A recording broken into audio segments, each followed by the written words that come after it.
ओम गंगणपतये नमः।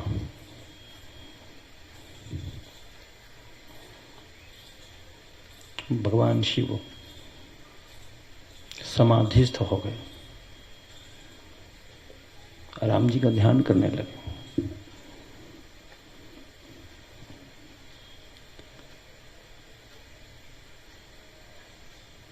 देखिए आप आगे क्या हुआ। मनु थिर कर तब शंभु सुजाना और लगे करण रघुनायक ध्यान। भगवान शिव समाधि में चले गए, समाधिस्थ हो गए। उसी समय तारक असुर हो गया। तारक असुर भयहु तेहि काल। और उस असुर ने तपस्या करके सारे लोगों को जीत करके स्वर्गलोक पर अपना अधिकार जमा लिया, सबको परास्त कर दिया, सबको जीत लिया। तब सारे देवता भागे भागे ब्रह्मा जी के पास पहुंचे। ब्रह्मा जी से जाकर के आवेदन निवेदन किया, कहा कि ये असुर कैसे मारा जाए। तो ब्रह्मा जी बोले कि इसको मारने का एक ही उपाय है। बोले वो क्या? तो ब्रह्मा जी ने कहा, सबसन कहा बुझाई विधि, सबसन कहा बुझाई विधि, धनुज निधन तब होय। इस राक्षस का वध कब होगा? ब्रह्मा जी सबसे बोले, सबसन कहा बुझाई विधि, धनुज निधन जब होय। शंभु शुक्र शंभु तो सुतो, यही जीतैरन सोई। भगवान शिव के शुक्र से उत्पन्न बालक ही इसको मार सकता है। तब देवताओं ने माथा पीट लिया, समाधि खुले, विवाह हो। पहले तो समाधि खुले, फिर विवाह हो, पुत्र हो, तब वो इसको मार पाए।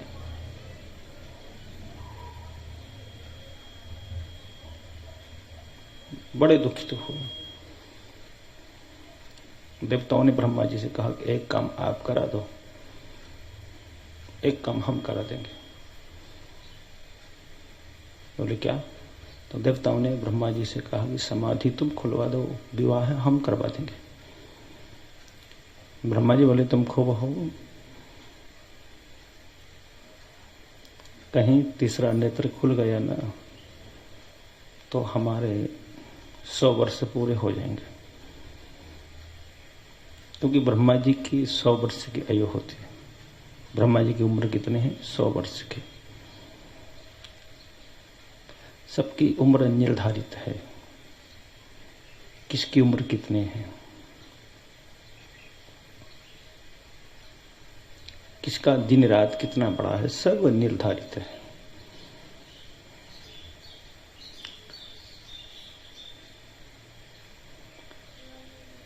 हमारा दिन कितने घंटे का होता है? 24 घंटे का, क्योंकि दिन और रात मिलाकर के एक दिन होता है। 24 घंटे का एक दिन, 30 दिन का एक महीना। एक महीने में 2 पक्ष होते हैं, कृष्ण पक्ष, शुक्ल पक्ष। हमारा दिन 24 घंटे का होता है, पितरों का दिन 1 महीने का होता है, कृष्ण पक्ष रात्रि और शुक्ल पक्ष दिन। ऐसे ही देवताओं को दिन 1 वर्ष का हुआ करता है। दक्षिणायन उनकी रात्रि, उत्तरायण उनका दिन होता है।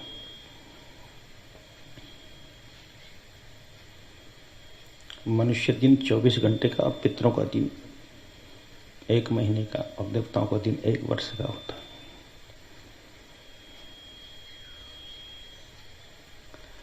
ब्रह्मा जी का दिन कितना बड़ा होता है मालूम है?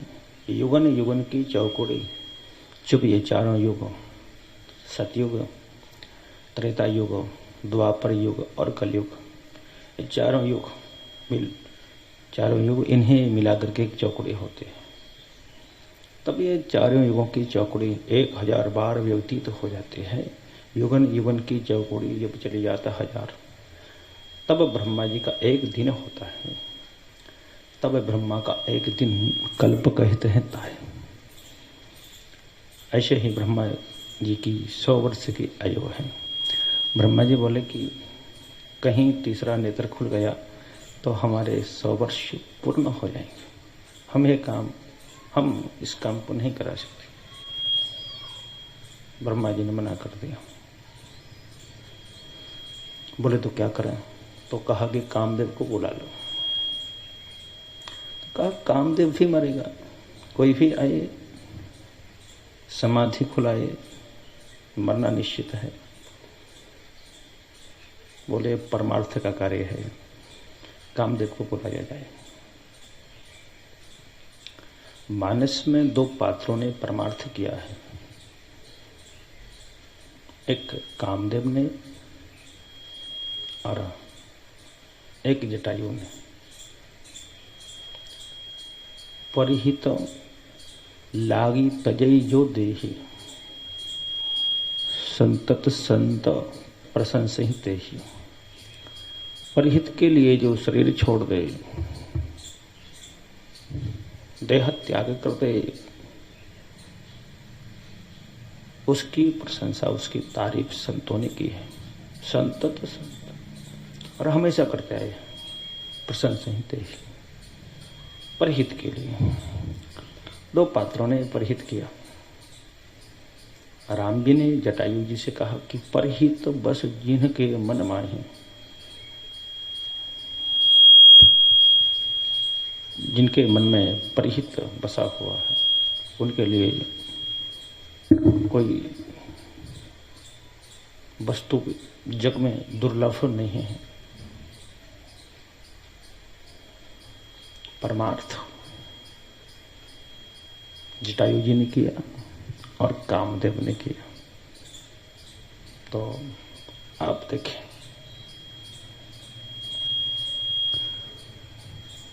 दोनों के लिए, जटायु के लिए पिता की पदवी प्रदान की और कामदेव के लिए पुत्र की पदवी प्रदान की।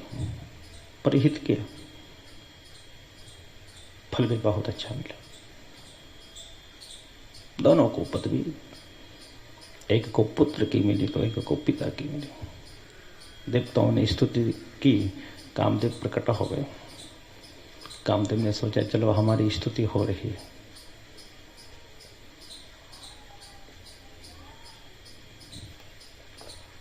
कामदेव आए, कहा क्या करवाना है? और देवताओं ने कहा छोटा सा काम, जरा सा काम करवाना है। तो कहा तदपि करब मैं काज तुम्हारा। श्रुति कहे परम धर्म उपकारा। क्योंकि भगवान शिव के सामने जो आएगा, समाधि खुलाएगा, तो पक्का है, निश्चित है, शिव विरोध ध्रुव मरण हमारा। ये तो निश्चित है कि मरना ही पड़ेगा। तो कहा तदपि करब मैं काज तुम्हारा। परोपकार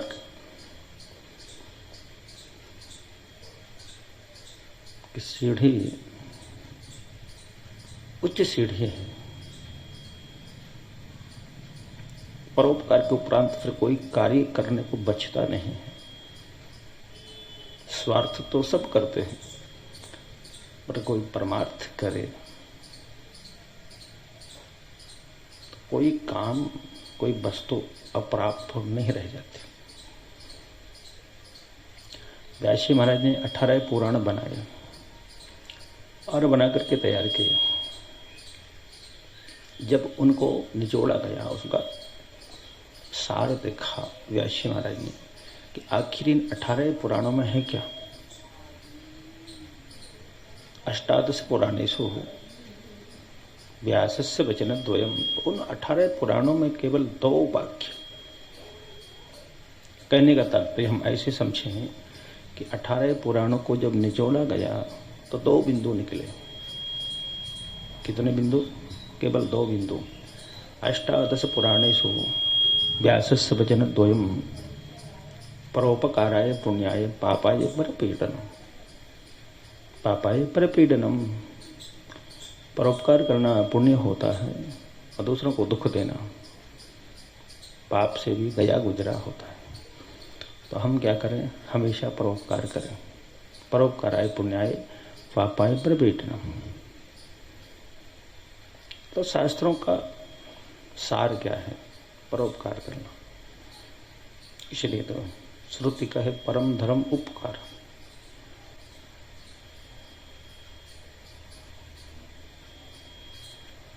देखिए, कामदेव जी ने प्रदर्शन किया पर जटायु जी ने कोई प्रदर्शन नहीं किया।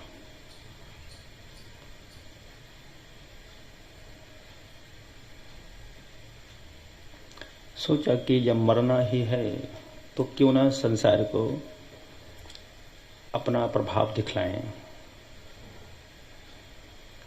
देखो, जटायु जी ने अपना स्वभाव दिखाया, मानस में जटायु जी ने अपना स्वभाव दिखाया, तो यहाँ कामदेव जी ने अपना प्रभाव दिखाया। सोचा मरना है तो संसार को प्रभाव दिखलाएं और संसार को वश में किया। तब आपन प्रभाव विस्तारा और निज वश कीन्ह सकल संसारा। वो अपना प्रभाव दिखाया कामदेव जी ने, तो सारा संसार कामदेव के वश हो गया। कैसा हुआ? ध्यान दें। भये कामो बस योगी से तापस। काम बस कौन हुए? जो तपस्वी थे, जो योगी थे, वह काम के बस हो गए। भय काम बस योगी से तापस, पावरन की को कही। फिर पापी जीवों का कहना क्या? देखहीं चराचर नारीमय जे ब्रह्ममय देखत रहे। देखहीं चराचर, चर अचर जगत को नारी में देखने लगे, जो ब्रह्ममय देखा करते थे, सिया राममय सब जग जाने। अखिल ब्रह्मांडम ब्रह्म अस्ति, जिस ब्रह्मांड को जो ब्रह्ममय देखते थे, हर वस्तु को ब्रह्ममय, वो नारीमय देखत रहे।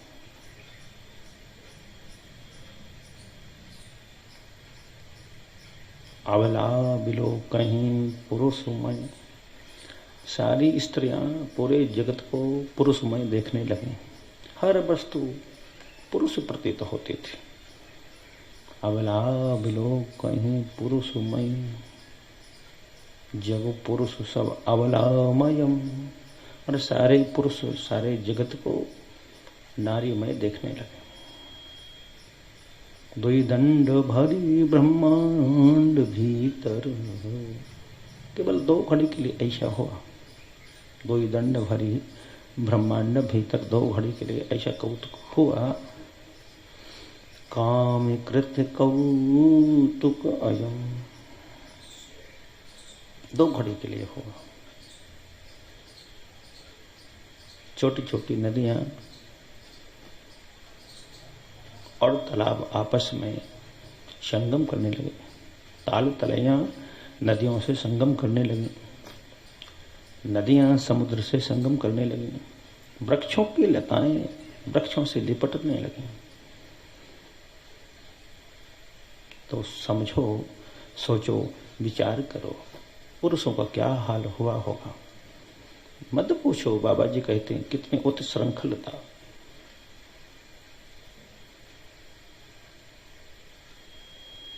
ये सब काम करता।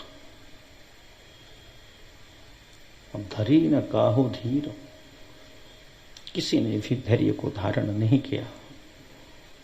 क्यों क्यों नहीं किया? इसलिए सबके मन मन सिज हरे। कामदेव ने सबके मन को हर लिया। धरी न काहू धीर सबके मन मन सिज हरे, जे राखे रघुवीर ते उबेरे ते ही काल माहू। केवल राम जी ने जिनको रखा वह उस समय में बच पाए। काम करता कौतुक। कामदेव ने 5 बाण मारे भगवान शिव के वक्ष स्थल में। समाधि नहीं जागी, समाधि नहीं खुली, क्योंकि राम जी अंदर थे। अंतरस्थ राम जी बैठे थे। और जब राम जी अंतर्हित हुए, जब राम जी गायब हुए, भगवान शिव व्याकुल हुए। आंखों को खोल करके देखा तो आम के पेड़ पर काम नजर आया और काम को देखा भगवान शिव ने। भयो कोप कंप्यो त्रिलोक,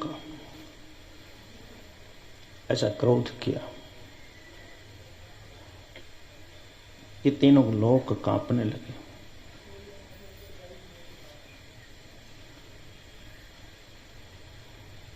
भयो कोप कंप्यो त्रिलोक। तब शिव तीसरा नयन उघारा। जब भगवान शिव ने तीसरा नयन खोला तो क्या हुआ? जब शिव तीसर नयन उघारा, चितवत काम भयो जरी छारा। केवल देखने मात्र से कामदेव जल करके राख की ढेरी हो गया। हाहाकार हो, हाहाकार भयो जग भारी। डर पे सुर भय असुर सुखारी, भय अकंटक साधक योगी। साधक और योगी कंटक ही न हुए। रति आई। रति जब आई तो भगवान शिव ने बहुत कम शब्दों में, अल्प शब्दों में समझाया और आशीर्वाद दिया।